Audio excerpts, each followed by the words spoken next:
Cet épisode est une présentation de Clarins. Salut tout le monde, bienvenue à un autre épisode de Génération Sidechick. J'espère que votre journée se déroule à merveille. Cette semaine, j'ai encore le plaisir d'avoir comme collaborateur à l'épisode d'aujourd'hui Emma Assurance, qui est une entreprise d'ici qui se spécialise en assurance vie et qui vous offre la possibilité d'être assuré à partir de 8 $ par mois seulement. Ce qui est vraiment chouette, c'est que c'est un programme d'assurance qui est vraiment fait pour les gens de notre génération, soit ceux qui manquent tout le temps de temps. Ça se fait 100% en ligne et ce, en moins de 20 minutes. Il y a 3 étapes faciles à compléter. Soit d'abord et avant tout, valider si vous avez accès à l'assurance vie, donc valider certains paramètres. Après ça, l'algorithme calcule vos besoins directement en ligne. Donc, si jamais vous avez besoin de couvrir une hypothèque, si jamais vous avez des enfants ou autres, ça va calculer automatiquement. Et après ça, vous allez obtenir votre programme d'assurance vie qui est suggéré. Tout ça en ligne. Vous avez même la possibilité d'écrire et d'échanger avec un agent d'Emma Assurance. Donc, c'est vite fait, bien fait. Je vous conseille vraiment d'aller faire. Il y a un petit test en ligne qui prend 2-3 minutes seulement sur le site emma.ca et ça va assurer la tranquillité d'esprit de vos proches si jamais il vous arrive quoi que ce soit. Puis aujourd'hui, on parle un peu d'un sujet qui est quand même en lien avec la vie en général. On parle de politique américaine. Puis là, vous me demandez c'est quoi le lien? Eh bien, c'est que toutes les décisions en ce moment, il y a beaucoup de choses qui se parlent. On parle de, la position de la femme, le droit à l'avortement.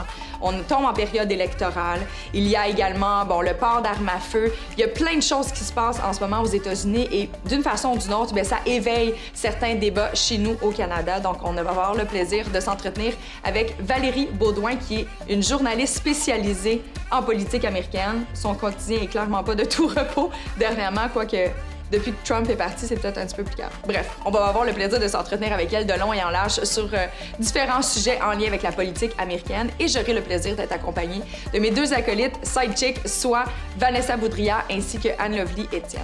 Et avant de tomber dans le vif du sujet, comme à l'habitude, c'est le temps de la Minute Clarins et mesdames, messieurs aussi, mais surtout mesdames, parce que je sais combien qu'on est donc bien excités quand arrive le beau temps, c'est le temps de prendre soleil, il faut faire attention pour prévenir les taches brunes. Faites pas comme moi, qui se passe son temps à faire des traitements IPL à chaque 2 saisons. Il y a moyen de s'assurer que ça apparaisse pas, en fait, à votre visage. Et c'est pourquoi je vous introduis la gamme Bright Plus et un petit nouveau qui a fait son entrée ce printemps dernier, soit l'émulsion hydratante anti-taches. Donc, c'est un produit qu'on met vraiment comme une crème hydratante.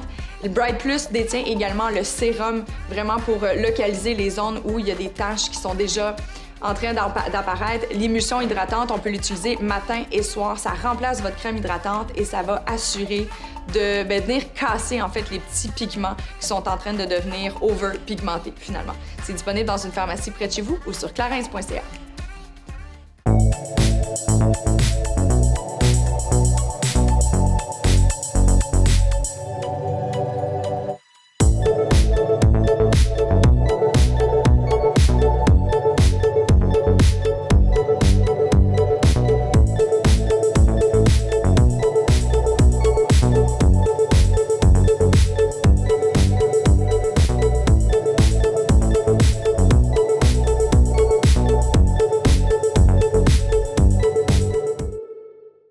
Good morning, ladies! Allô! Comment ça va? Très bien, vous autres? C'est lundi. On est déjà à ces boissons énergisantes. Je sais même plus quel jour qu'on est. Moi, je suis mélangée.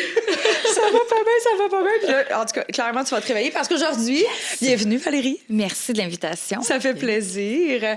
Pour toi, c'est casual as usual. Mais pour nous autres, c'est clairement pas du business as usual parce qu'on va parler de politique américaine aujourd'hui. Yes. On va être réveillés tantôt. Je pense, clairement. En fait, c'est peut-être pour ça aussi qu'on avait besoin de... Oui, c'est ça, pour être alerte. Mais c'est drôle parce que moi, j'entends toujours la voix de Valérie. Moi, je suis toujours branchée au 98.5 pour les raisons qu'on connaît. Ah, Ben, un mon parti chat. pris. C'est un excellent choix. Mais je suis toujours... Puis ta voix, là, c'est comme... Tu fais partie de mon quotidien. Fait que là, maintenant, de l'avoir juste à côté de nous, guys, c'est comme special. Mais là, mon Dieu, je vais rougir. Ça commence bien, là. Invitez-moi plus souvent. Là. Je vais venir à chaque semaine. Avec plaisir. Mais comme je te disais, avant qu'on passe au salon, en fait, la prochaine fois, on va parler d'autre chose que de politique américaine. Si tu veux, ça va te permettre d'avoir un petit break. Je vous parlerai de ma vie. Je vais essayer de trouver quelque chose de passionnant là-dedans. Là. C'est sûr qu'il y a des choses passionnantes. J'ai déjà plein de choses. Maman. Son travail. Ouais. position de la femme. En tout cas, bref, il y en a plein de choses qu'on peut parler. Les sujets féministes m'intéressent tous. Tous. Oui. Mais justement, est-ce que tu es un peu épuisée parce que on dirait, en tout cas du côté de la politique américaine, mais ici aussi, mais ça arrête juste pas. Oui. On dirait que c'est mauvaise nouvelle par-dessus mauvaise nouvelle. J'ai l'impression de pas la seule à avoir un mauvais karma de ce temps-ci, finalement. Non, moi, c'est juste parce que j'ai des bad luck de ce temps-ci, là, mais ça va quand même bien. Non, mais c'est essoufflant. Ouais. C'est essoufflant parce que, ça arrête pas. Tu sais, les États-Unis, c'est tellement gros. On suit ça presque plus que la politique, je te dirais, canadienne et québécoise, jusqu'à un certain point. Là, surtout quand on est en élection, j'ai l'impression que j'interviens plus sur des projets de loi aux États-Unis qu'un journaliste spécialisé là-dedans va le faire au Québec ou au Canada. Là. Il y a vraiment une espèce d'intérêt, curiosité, feuilleton. C'est du gros drama. Alors, on s'intéresse aux États-Unis beaucoup. Puis là, quand c'est du négatif, c'est des questions sur le droit de l'avortement, les fusillades, des élections, que là, on va enlever le droit de vote à certaines personnes aux États-Unis. C'est sûr que ça devient me gruger quand même, je te dirais, de l'énergie parce qu'on parle pas de positif. Et il y a beaucoup d'incompréhension, puis on pourra peut-être s'en parler de certaines affaires qu'ici, des fois, on lit quelque chose aux États-Unis, puis on se dit, ben voyons qu'ils font ça. C'est un pays tellement avancé, tellement qu'on se dit, oh mon Dieu, c'est la plus grande démocratie de la planète, là, comment ils vont s'autoproclamer, mais ils font des choses qu'on voyait il y a 50, 60, 70 ans. Fait qu'il y a beaucoup de difficultés à comprendre, puis je saisis ça. Puis je trouve ça difficile parce que j'aimerais ça des fois avoir du positif parce que j'aime les États-Unis. J'étudie ça parce que j'aime ça. Tu sais, c'est une relation, on le disait juste avant. Oui, moi je dis pour le meilleur et pour le pire, hein, parce que j'adore les beaux côtés. Il y a tellement de côtés négatifs aussi, puis c'est sûr qu'on parle plus de ça, mais je me dis, en même temps, on a une meilleure compréhension de ce que c'est nos voisins. Ben, peut-être qu'aussi on va se dire, OK, on est chanceux pour certaines choses ici. Fait qu'il y a quand même un effet, on va trouver un effet positif à tout ce qu'on va dire aujourd'hui. On se compare, on se console. On a quand même de la chance à certains niveaux, là, surtout au niveau du droit des femmes. Oui, certainement. Mais tu l'as dit d'emblée, on est toujours en train de se comparer justement aux États-Unis. Et je sais pas pour vous, mais j'entends régulièrement, bon, si eux le font, ça va arriver ici. Oui. Il y a cette espèce de crainte que chaque prise de décision, chaque positionnement va avoir une influence directe sur le Canada, sur le Québec éventuellement ou autre. Est-ce que ça, c'est un paradigme qui est réel ou c'est simplement des craintes qu'on s'est auto-générées au fil du temps justement parce qu'ils se proclament eux-mêmes comme étant... Dieu de l'univers. c'est ça. Oui, c'est ça. La citoyenneté de moi, les dieux de l'univers. Ça très au plus haut. Mais est-ce que... Mais c'est pas tout qui va arriver, dans le sens que, à mon avis, c'est pas demain matin qu'on va remettre en question le droit à l'avortement. Est-ce qu'on va le questionner? Est-ce que ça va devenir un débat, par exemple, dans des élections ou autre? À mon avis, oui, parce que, justement, ça devient un sujet d'une société qui est à côté de nous, qui est notre espèce de voisine, sur qui... notre grande sœur, là, on veut toujours regarder ce qu'ils font. Ouais. Mais, tu sais, économiquement parlant... tu sais, les armes à feu, c'est sûr qu'il se passe quelque chose aux États-Unis, on va réagir au Canada. Donc, oui, il y a beaucoup de choses qu'on voit venir. Là, je m'en vais vraiment ailleurs, mais un exemple qui me vient en tête, c'est tout ce qui est question du terrorisme. Là. Je ne parlerai pas de tout ça, mais on n'avait pas ces questionnements-là avant que les États-Unis soient attaqués. Tu sais, le 11 septembre, qu'on voit ça ici, puis là, qu'on se dise, OK, on pourrait être les prochains. Il y a une espèce de prise de conscience. Donc, les mesures de sécurité qu'on a prises là-bas, on les a prises ici. Fait que oui, il y a un effet... Domino. Oui, un effet domino, clairement. Puis il y a aussi une reprise politique de la classe politique au Québec, au Canada, qui vont dire « Hey, ça se passe aux États-Unis, donc nous, on va le rentrer dans nos débats, que ça soit nécessaire, honnêtement ou non. On va le reprendre parce que des fois, ça peut être payant politiquement de se mettre à parler de certains sujets. » Mais je trouve aussi qu'il y a une certaine influence auprès des extrémistes canadiens. Oui. C'est-à-dire qu'on va... tu sais, par exemple, une fusillade comme a eu lieu il y a 2 semaines dans les écoles. Tu sais... j'ai vu dans les nouvelles qu'il y a quelqu'un qui essaie de rentrer dans une garderie avec une fusillade. Tu sais, c'est ça, c'est que les extrémistes s'inspirent énormément de ce qui se passe aux États-Unis, tu sais.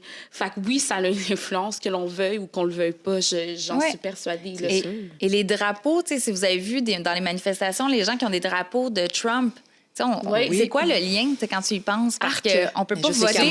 Les camionneurs aussi, là, qui avaient les les drapeaux des États-Unis, ça fait comme, mais voyons donc, pourtant, c'est pas la même chose. Mais oui, mais c'est très influent. Là, c'est ça, fait qu'ils vont utiliser des drapeaux à côté, exemple, d'un drapeau patriote. Ils vont mettre le drapeau de Trump à côté d'un drapeau du Canada. Fait que, tu sais, il y a des associations un peu douteuses. Et le mot que je vais utiliser, oui, c'est ça. Alors, je sais pas c'est quoi le lien, là, demandez-moi-le pas parce que je le sais pas, mais on a vu beaucoup de liens aussi entre les groupes d'extrême droite aux États-Unis puis le fameux mouvement des camionneurs. C'était pas tout le monde, mais il y en a quand même qui ont été influencés par ça, par QAnon, par des théories du complot, par des choses qu'on se dit... Tu sais, on rit un peu des fois des États-Unis sur certaines affaires, puis on se rend compte qu'il y en a ici, c'est juste qu'ils parlent peut-être un peu moins fort. Peut-être que c'est moins... On est moins nombreux. Oui, aussi. Tout à fait. Mais le truc positif aussi, c'est George Floyd. Oui. Mais je pense que ça a eu une portée mondiale, internationale, mais au Canada, on l'a beaucoup ressenti. Hein? Je trouve que jamais on avait autant parlé de diversité. C'est vrai. Depuis qu'on a vu cette fameuse vidéo où George Floyd a été assassiné par un policier. Oui, c'est les vrais mots. C'est ça, c'est ce qui s'est passé. Puis, même aux États-Unis, il y a eu cette onde de choc. Là. On a eu pendant un été de temps des manifestations là, tous les jours, partout aux États-Unis. Même dans des endroits que tu dis plus conservateurs, États du Sud, mais les gens sortaient quand même. Dans les petites communautés, il y a vraiment une mobilisation. Est-ce que c'était tout le monde? Non, ça serait très rêvé. Là. Mais non, j'ai senti ça aussi. Et l'intérêt aussi au Canada de se dire, mais voyons donc cette violence-là. Est-ce qu'ils vont réagir? Est-ce qu'ils vont faire quelque chose? Puis c'est clair que s'il n'y avait pas eu la vidéo, si on n'était pas en... C'est quoi, ça s'est passé en 2021 ou 2020? Là, je suis mêlée dans mes années. Puis qu'il n'y avait pas quelqu'un qui avait filmé la scène, ben on ne parlerait pas d'un assassinat parce qu'il n'y aurait pas eu de condamnation pour le policier. Parce que le communiqué de presse qui avait été sorti par la police après, c'est qu'il y avait eu un malaise. Ils n'ont jamais parlé de genoux sur un... jamais parlé qu'il l'a asphyxié. Donc, on aurait mis ça en dessous du tapis, ça aurait été correct. J'ai une question par rapport à ça, parce que là, t'es pas dans le même domaine que nous exactement. Je veux pas t'exclure, Il y a pas de Vanessa, problème. je m'excuse, mais on est bien quand même dans un monde, si on travaille dans le domaine des médias depuis plusieurs années. Comment ça vous fait sentir, justement, quand il arrive la déformation d'informations comme ça, quand on véhicule de façon très biaisée, alors que c'était complètement évident, on s'entend, c'était clairement pas un malaise. Il y avait quelqu'un qui appuyait avec une forte pression son genou sur la trachée de quelqu'un. On s'entend que c'était pas un malaise. Ceci dit, je suis comme curieuse de savoir de votre côté journalistique, le fait de baigner dans un domaine qui nous passionne. T'sais, on l'aime, notre domaine, c'est pas pour rien dans lequel on est là-dedans depuis plusieurs années, mais en même temps, souvent, moi, ça m'arrive encore que j'ai des débats par rapport à mon entourage, puis dire, ouais, mais tu fais quand même partie d'un monde qui... C'est la manipulation, vous contrôlez, le messager, tu sais. Fait que, je sais pas, des fois, je me sens mal d'être autant passionnée par ça quand il arrive justement des événements comme ça où volontairement, on va aller modifier une information aussi importante que le meurtre d'une personne, tu sais. Bien, c'est la perte de confiance. Puis je comprends les gens qui ont perdu confiance envers les médias. T'sais, peut-être ici, on a moins... je pense qu'il y a une plus grande confiance malgré toute la pandémie et tout ça. Mais je pense que par rapport aux Américains qui ne consomment plus de nouvelles traditionnelles ou vont consommer une nouvelle qui est extrême là, dans ses positions. Donc, il y a ce côté-là, mais c'est certain que je pense que ça nous demande à se questionner. Dès qu'on a une nouvelle, dès qu'on a un communiqué comme ça, de se questionner, t'sais. Est-ce que je dois prendre ça pour du cash? Est-ce que l'information qu'on me donne, je dois la rapporter sans vraiment aller vérifier plus loin? Puis de l'autre côté, quand on rapporte quelque chose avec les faits, je me rappelle George Floyd, quand j'en avais parlé les premières fois, puis d'autres exemples qu'il y a eu de Breonna Taylor aussi, qui a été tuée, puis il y en a plein d'autres, malheureusement, non comme ça, qu'on peut nommer comme ça. Là. Les gens disaient, ouais, mais qu'est-ce qu'il a fait? Tu sais, on n'allait pas avec l'acte qui était inhumain. T'imagines? Et on me questionnait. On disait, t'es pas une vraie chroniqueuse, tu te rapportes pas la nouvelle, tu veux juste faire le sensationnalisme de dire, tu sais, que t'es très... je me suis fait dire, toi, t'es juste pro Black Lives Matter, puis tu vas pas regarder plus loin. Tu sais, puis je veux dire, je comprends même pas pourquoi moi, on m'attaque là-dedans. Tu sais, ça a comme pas de lien de... Tu fais juste donner l'information. Oui, je donne une information, puis quand tu vois un genou d'un policier sur quelqu'un qui pleure pour avoir sa mère, que je rapporte ça, il me semble que c'est juste montrer les faits. Oui. Est-ce qu'il a fait quelque chose avant? Ça, c'est un autre dossier. Pour moi, c'est deux histoires différentes. Et là, la personne décède. Alors, qu'est-ce que ça change de toute façon? Qu'est-ce qu'il y avait avant? Est-ce qu'il y a une vie qui compte un peu plus qu'un autre parce que tu as volé quelque chose à la limite? Ou tu sais, avoir un faux 5 $ dans un dépanneur. Là. Est-ce que ta vie... vaut ce faux 5 $. Ça ne justifie pas. Ça ne justifie vraiment pas. Mais en fait, les gens, ils veulent qu'on parle de ça. Mm-hmm. Les gens, ils disent, mais pourquoi t'en parles pas? Pourquoi tu ne racontes pas qu'ils consommaient de la drogue? Mais oui, pourquoi? J'ai pas besoin de le faire. Il n'y a aucune justification dans ce contexte-là. Considérez-vous, en fait, que c'est peut-être la nature humaine de vouloir... On veut peut-être pas accepter l'atrocité dont on est capable. Fait que de venir ajouter des justifications qui sont nullement fondées puis que ça fait pas de sens.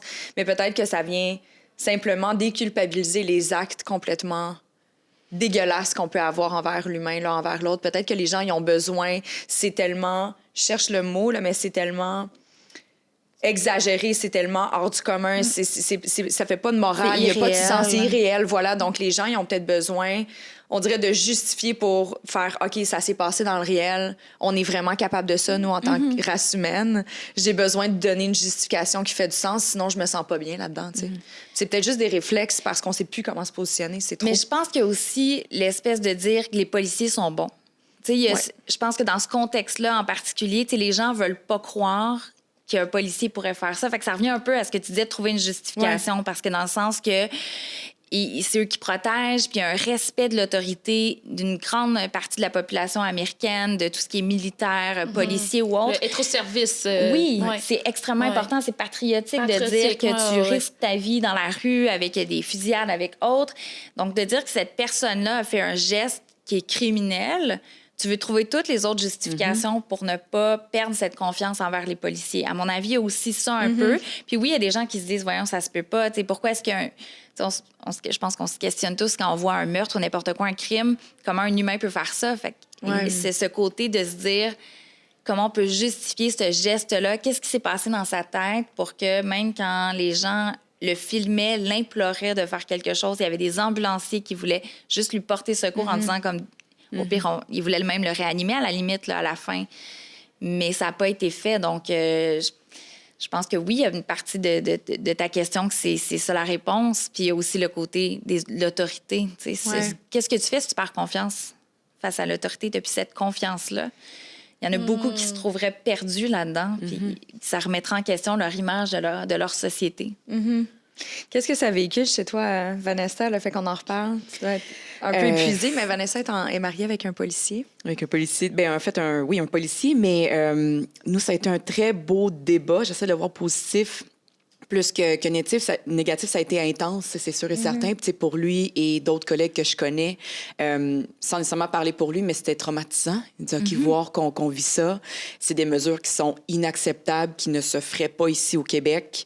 Une remise en question de pourquoi que ça a été fait, qu'est-ce qui s'est passé exactement. La vidéo a énormément aidé, mais sa première chose qui réagissait était de façon humaine. Bien, voyons donc voir qu'une personne fait ça. C'est contre ce que moi, j'ai praise pour en tant que policier.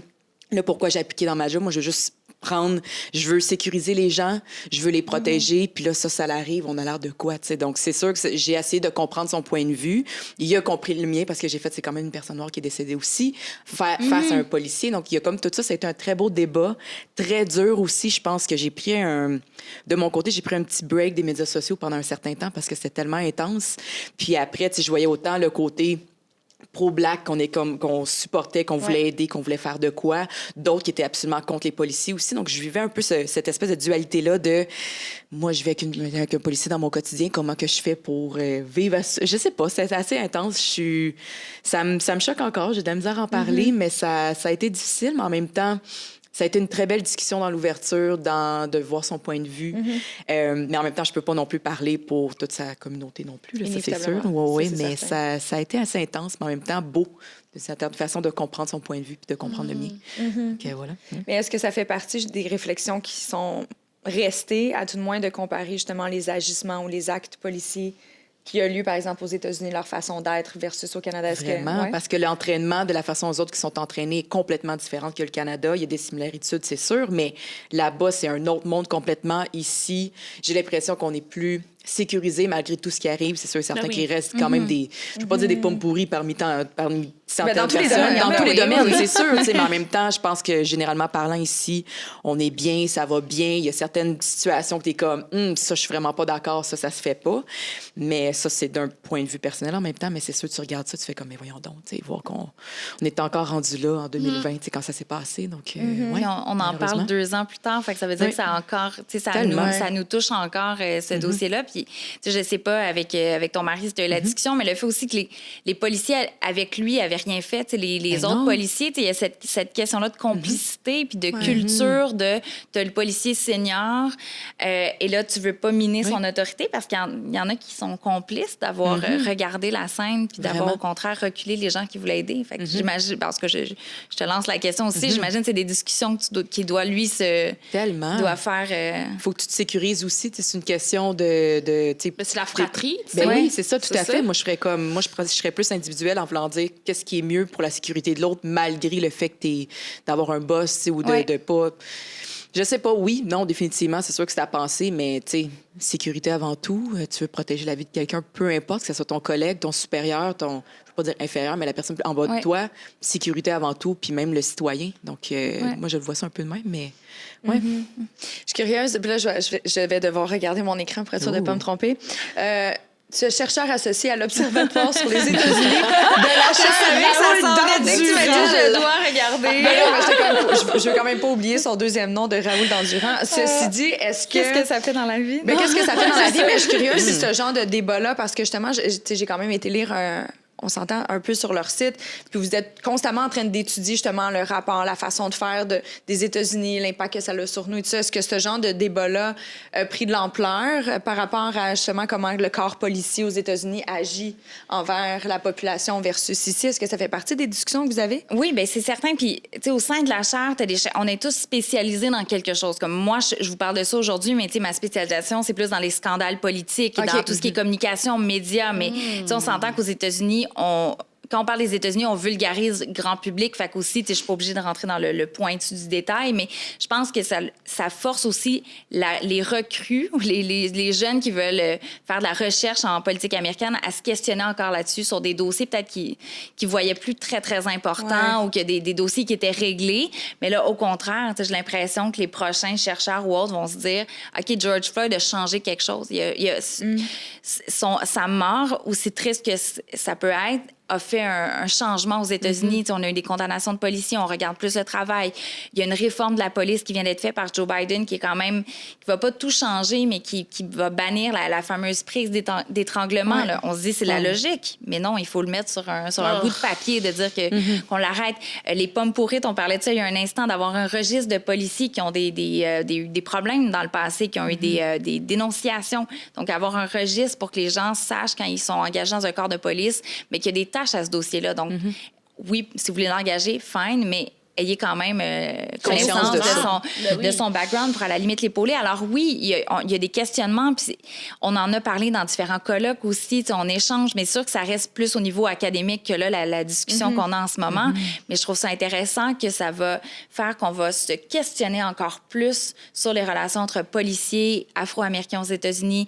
Est-ce qu'il y a des choses qui sont faites? Est-ce que la réforme de la police, c'est quoi? Tout ce qui est le mouvement Defund the Police, là, les gens voient l'image quand on dit ça, que c'est qu'il n'y aura plus du tout de policiers puis que c'est l'anarchie, tout le monde fait ce qu'ils veulent. Mais non, c'est pas exactement ça. Il y en a beaucoup qui veulent un espèce d'hybride de réinvestir dans le communautaire, d'avoir des gens qui sont pas nécessairement des policiers armés, mais qui sont avec les communautés pour aller redonner confiance aussi. Parce que le problème, c'est que c'est un cercle vicieux où est-ce que tu vas dénoncer si tu es victime d'un crime et que tu es... Il y a un Afro-Américain du sud des États-Unis qui pense que si le policier arrive, il va penser que c'est toi le coupable. Il y a cette espèce de peur d'être la victime. Il y en a beaucoup qui ont témoigné de ça, de dire « Moi, j'appelle pas le policier. J'appellerai jamais un policier si je suis dans le trouble. Là, excusez-moi, je suis dans la merde. Je vais pas l'appeler parce que je vais avoir peur que ça revienne contre moi. Est-ce que c'est normal dans une société de voir ça? Puis, je pense que... Il faut qu'on réforme la police aux États-Unis. Est-ce que je suis pas spécialiste dans le domaine, là, je le redis. Je pense pas que c'est en arrêtant complètement d'investir dans de la sécurité, mais à repenser peut-être la façon pour les policiers de le faire. T'sais, comme à Montréal, on en a là, des gens qui vont aller dans les communautés, qui vont aller parler avec le monde, qui vont aller jouer au basket. Mais pourquoi est-ce qu'on pourrait pas avoir un petit bébé canadien qui fait ça, là, un projet? Oui. Mais moi, ça me fait beaucoup penser au documentaire de Ava DuVernay. Je ne sais pas si tu l'as vu, le 13e amendement. Oui. Que ça m'a vraiment choquée parce que c'est le cercle vicieux dont tu parles avec les Afro-Américains versus que le policier les voit, puis tout de suite, le profilage racial est éminent. C'est-à-dire qu'il y a eu un viol, il y a eu un crime, il y a un black qui passe, ben t'es coupable, tu sais. Puis tout ça, ben écoute Valérie, peut-être que je me trompe, mais je... T'as pas l'air du temps. mais tu sais, écoute, à force d'écouter des documentaires, tout ça, c'est que les prisons sont privées aux États-Unis, ce qui n'est pas le cas. Ce qui n'est pas vraiment notre cas ici au Canada. Privé dans le sens... Une business. C'est une business. Oui. Alors, plus t'engages, c'est une drôle de façon de dire les choses, mais plus t'arrêtes des nôtres, ben plus ils sont capables de travailler dans ta business dans la prison. Comprends-tu? C'est ça, il y a des prisons. Non, mais c'est vrai, il y a des prisons. Je suis d'accord avec toi, parce qu'il y en a des prisons privées. C'était peut-être pas une mauvaise chose, parce que maintenant que je le sais, je trouve ça complètement arriéré. Voyons donc. Attends, là, c'est comme tu te ramasses des points. Girlfriend Netflix, 13e amendement, Eva DuVernay, je vais regarder ça avec grand plaisir. Ça. Je le sais pas, mais je vais le regarder. Puis c'est là que tu te rends compte... Aux États-Unis, c'est le capitalisme à l'extrême, où il y a de l'argent. Excusez l'expression, guys, mais money talks, bullshit walk, là, c'est les États-Unis. C'est ça qui vient vraiment me chercher. C'est le hate que j'ai pour les États-Unis. C'est que déjà, avec l'esclavage, après ça, on dirait qu'ils ont trouvé une façon pareille de mettre cet esclavage-là dans une façon sournoise, légalement correct aux yeux du monde, de mettre ça dans les prisons. Puis c'est ça que, pour la situation des Noirs, je sais pas, à la chaire Raoul Dandurand. Observatoire des États-Unis de la chaire Raoul Dandurand. Pas la charte, la chaire. La chaire, c'est ça. Non, moi, je parlais pas de la charte, là. La chaire. Moi, je m'en vais pas là, guys. Mais, tu sais, c'est ça. Est-ce que... C'est ça.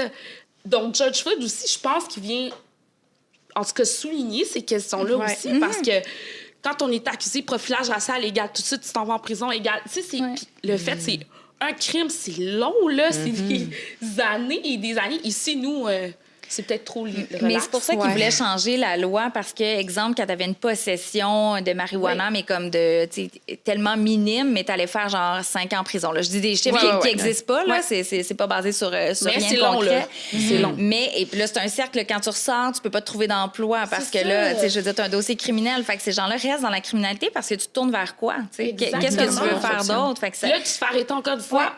Il a déjà été arrêté, mais pour une possession genre de 5 grammes de weed, tu sais.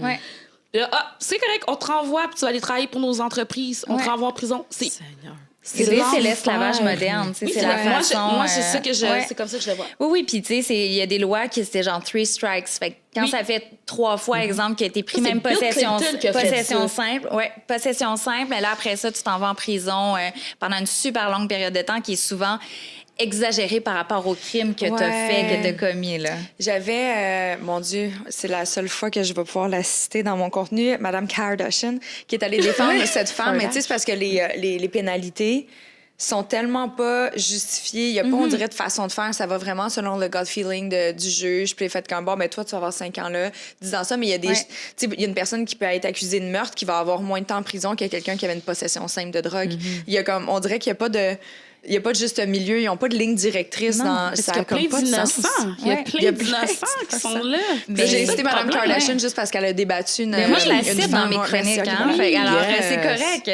Oui, parce que... Non, mais elle n'a pas juste... On s'entend, là. Elle a fait le droit. Elle a le droit d'accepter. Oui, mais non, mais parce qu'aussi, elle va tweeter, elle va utiliser ses plateformes pour parler justement de gens qui sont dans le couloir de la mort. Parce que la confession, j'ai écouté la dernière saison des Kardashians. C'est excellent. C'est excellent. Le bout sur, justement, les prisons, puis qu'elle parle au gars qui est dans le couloir de la mort, c'est son dernier appel avant qu'il décède. J'étais comme... Et l'impact je me disais, mon Dieu, je pensais jamais pleurer en écoutant les Kardashians, mais ça, c'est la parenthèse hors cher Raoul Dandurand de jour.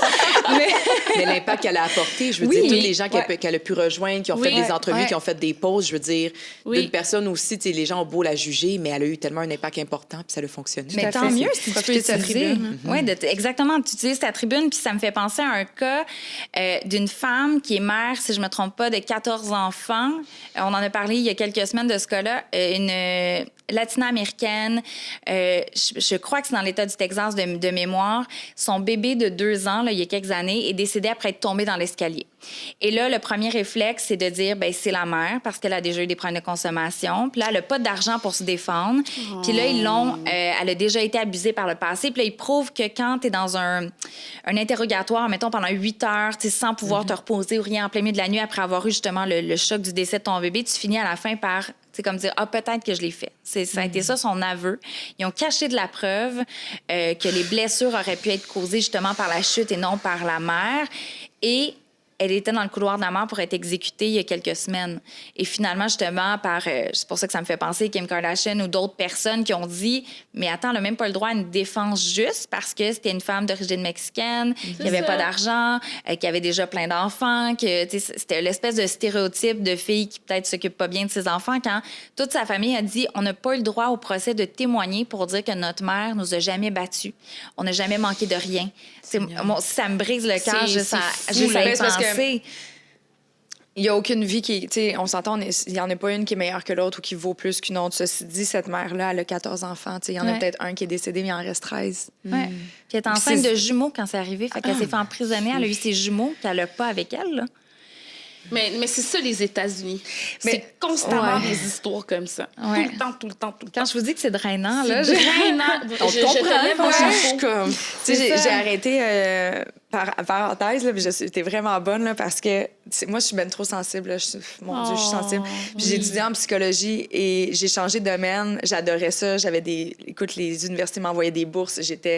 Mais je pleurais tout le temps dans mes mises en situation. Mais ça, c'est pas une mise en situation, c'est la vraie vie. Je serais jamais capable. Mais j'ai déjà failli pleurer avant d'entrer en ondes. Tu sais, ça a déjà arrivé. C'est moi, le débat sur l'avortement, le droit des femmes. Puis, tu sais, j'en ai rencontré des femmes au Texas quand je suis allée. Puis, tu sais, ce recul-là, ça venait me toucher comme personne, pas comme, tu sais, pas justement comme analyste ou autre. Là, le côté femme en moi était touché de se dire, on n'a pas tous le droit à la même chose.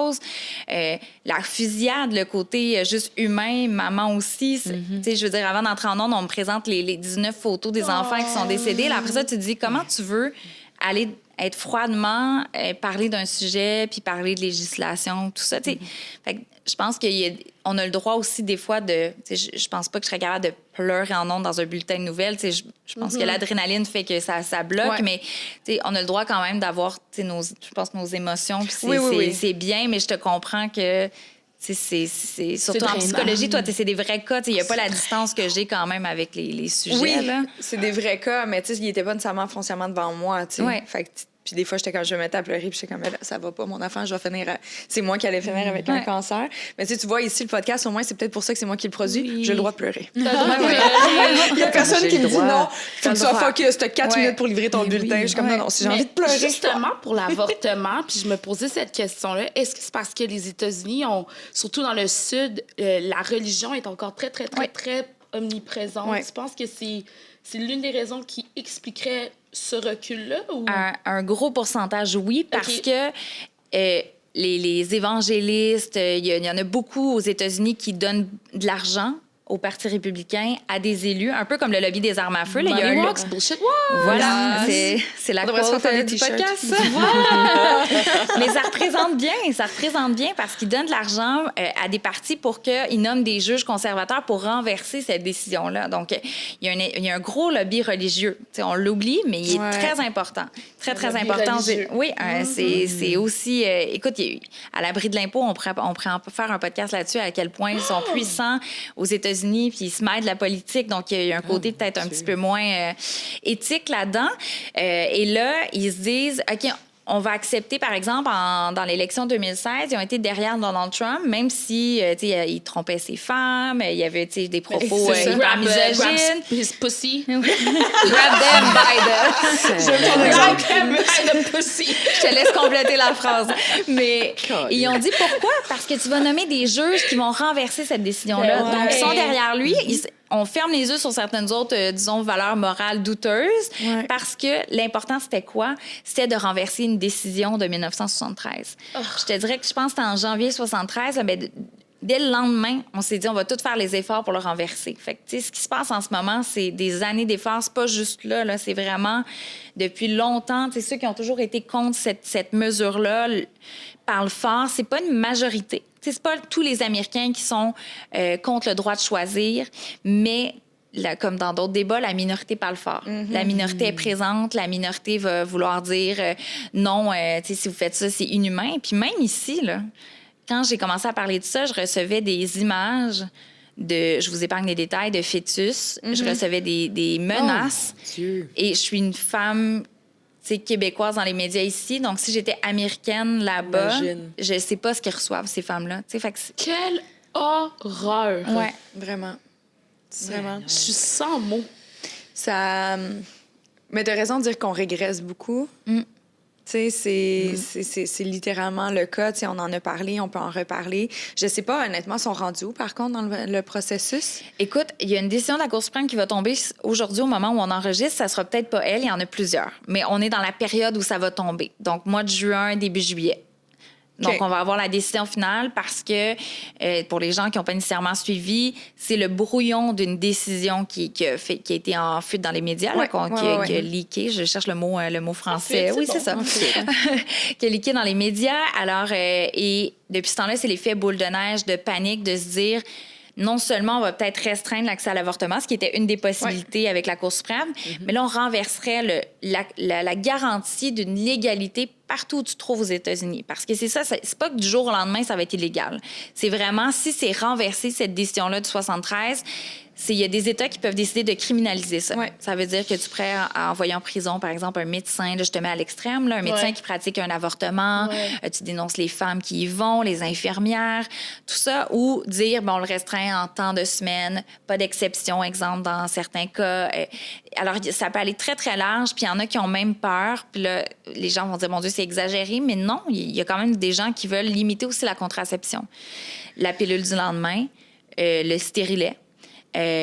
Donc, il y en a qui remettent en question in vitro. T'sais, quand on parle de recul du droit des Ça me femmes, fait là, c'est pas juste capoter. l'avortement, J'ai mal. c'est tout le reste. C'est de contrôler le corps des femmes jusque... Ce sont des hommes aussi Oui. qui prennent ces décisions. Oui. Oui. Souvent, très souvent. Il y a des Est-ce que femmes dans les aussi. sept, leur dans les donne 7 un voix, il utérus. y avait une femme, non? Non, là, c'est toutes en fait, en ce moment, oui, il y a Amy Coney C'est ça. Barrett, qui est une des juges conservatrices, qui, elle, est pour ça, mais elle s'est toujours présentée par le passé, avant d'être nommée juge, comme quelqu'un qui était... Là, je mets des guillemets, là, pro-vie, qu'on n'utilise plus comme expression, plus anti-choix ou anti-avortement. C'est comme ça qu'elle s'est définie. Mais par contre, dans les audiences, pour confirmer sa nomination, elle disait, ben non, c'est une loi qui est établie. Fait que c'est pour ça que c'est surprenant, parce qu'il y a certains juges conservateurs qui ont été mis devant le fait, là, ils ont été questionnés. Et ils ont dit non, on veut pas revenir là-dessus. Là. C'est une loi de 73, c'est établi, c'est un droit aux États-Unis, donc on veut pas rouvrir ce livre-là. Quand finalement, c'est ce qui arrive. Est-ce que c'est garanti à 100% que ça sera renversé? Non. Donc, il y a encore une possibilité qu'on choisisse de maintenir ou de changer un peu la décision. Mais honnêtement, il n'y a pas de... Je suis pas hyper positive par rapport à ça parce qu'il reste quand même qu'il y a une grande majorité conservatrice. Là, il y a 9 juges. Puis sur les 9, il y en a 6 conservateurs.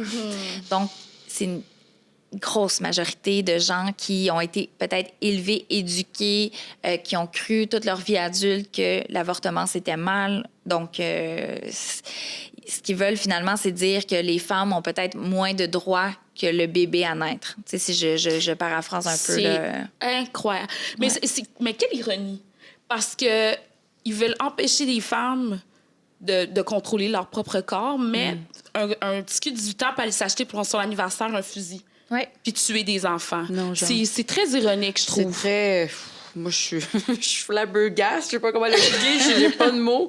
Je suis frustrée, je ne comprends pas. Puis en même temps, je me dis, tu sais, on n'est pas tant... Est-ce qu'on est influencé ça par... Tu sais, on est-tu influencé par les États-Unis, mais est-ce que ça va éventuellement arriver ici? On sait pas. Tu sais, c'est assez... je sais pas, moi, je suis frustrée à l'intérieur. Je me dis, voir qu'on vit ça encore en ce moment, ce débat-là, et pauvres femmes... Mais c'est d'autant Qui- plus que tu ne veux pas d'enfant. Aussi, Fait que de donc, te faire tu sais, imposer, de se faire imposer ça. Puis, tu sais, je pense à juste, peut-être je dramatise, mais des gens qui vivent des agressions sexuelles puis qui tombent enceintes, juste ça. Mais il n'y Je aura me dis- pas le droit dans C'est ça. la moitié à peu près, ben, peut-être pas la moitié nécessairement, là, mais une grande partie des États. Oui. Parce qu'il n'y aurait pas d'exception inceste, viol. Aïe, aïe, Il y en a pire. qui veulent dire oui, mais il faut que tu aies une dénonciation qui est rendue assez loin avec la police. Mais tu sais, c'est pas tout le monde qui a les ressources aussi pour dire, moi, je vais dénoncer, par exemple, mon grand-père. Mais non, puis ça, c'est un autre dossier qui prend du temps aussi, puis qui n'est pas nécessairement que tu vas gagner facilement. Moi, Ben ça oui, me... tu sais, on s'entend que tu as la gestation, justement, après ça, si tu fais des démarches, ça te prend du temps à dénoncer, puis après ça, tu peux plus te faire avorter, ça revient au même. Là, tu sais, c'est un peu c'est l'expression qui est utilisée, c'est des accouchements forcés.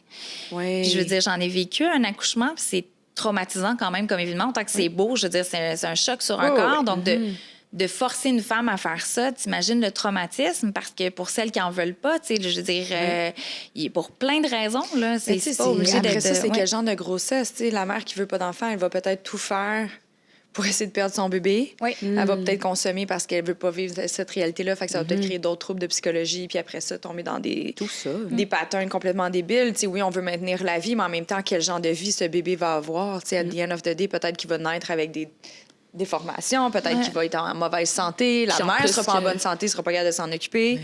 Puisque le système de santé aux États-Unis est payant. Mais en plus, tu sais... Ah, shit! ton Ton accouchement peut coûter 10 000 $ aux États-Unis. C'est juste ça, puis t'as rien pantoute, t'as pas, tu sais, des épidurales, t'as pas rien, t'as juste un lit pour Il n'y a accoucher. pas de congé de maternité Non, non, non, plus, non. de garantie. Hey, écoute, Donc là, tu n'as pas de congé de maternité, il n'y a pas de, tu sais, de garderie à 7 nécessairement. Non, c'est malade, c'est débile. J'ai Oui. regardé sur TikTok, une fille, il y avait un trend sur TikTok, ça disait quel âge avait votre enfant quand vous avez fini de payer votre accouchement. Ah, mon Dieu!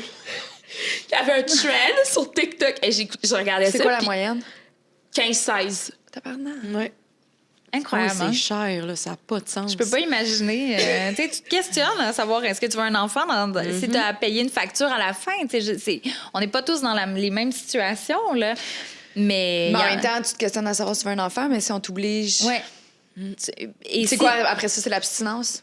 Tu sais, c'est quoi la solution, finalement? Puis là, On nous les prive gens de vont quoi? dire est-ce qu'on va obliger les vasectomies des hommes? T'sais, je veux dire, pourquoi c'est les femmes? Il y a l'autre côté, est-ce que les hommes seraient prêts, eux, à avoir ce contrôle-là sur leur corps? Je ne suis pas certaine. Hein? Je pense Non, que c'est pour ça. la majorité, non. Puis le risque, même, tu parlais des femmes qui ne vont pas prendre soin d'elles pendant l'accouchement et tout ça. Il y en a une qui s'est fait arrêter parce que elle a fait comme son avortement elle-même, un peu. Elle a voulu avoir une fausse couche. Ouais.